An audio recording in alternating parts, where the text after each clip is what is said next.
Richard Smith, Smith Injury Lawyers. Today I want to talk to you about workers' compensation cases. First thing I hear a lot from people who get hurt on the job is, if I hire a lawyer, I'm going to lose my job. I'm going to get fired.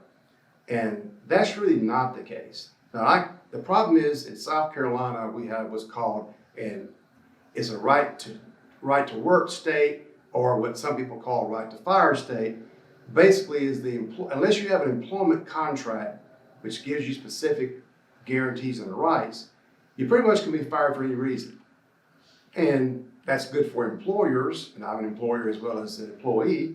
It's not great for employees because you have very little job security in that regard. But that's what the law is in South Carolina. You either have a contract to protect you, or you pretty much can be fired for any reason.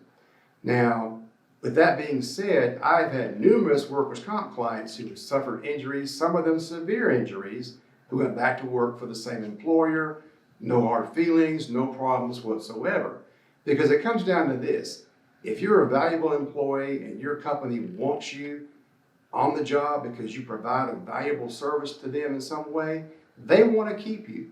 And if you get hurt on the job, they should want to take care of you and make sure you get the best medical treatment and get covered properly. And I've had employers take injured workers to me before because they can't get along with their workers' comp adjusters.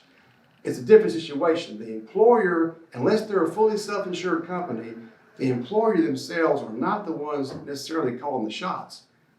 The workers' comp insurance carrier is.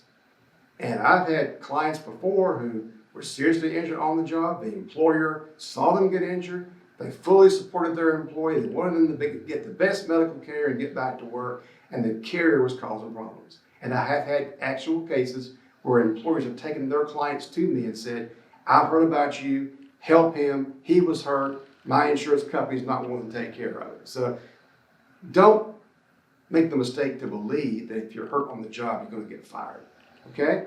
But also understand, there's no reason why they can't fire you anyway. They can fire you for any reason. So I have had employers fire people who get hurt on the job, but I've also had employers fire people after they settled their workers' comp claim, totally trying to cooperate with the employer, went back to work as soon as they were told to, did everything the employer wanted them to do, and as soon as their case was settled, they got fired. So the point is, I'm telling people is, if you're hurt seriously on the job, do not sacrifice your workers' comp case and your settlement, which is the only one you're ever going to have for that case, just because you think you have a less chance of losing your job. If you're hurt and can't work, call 300-HURT.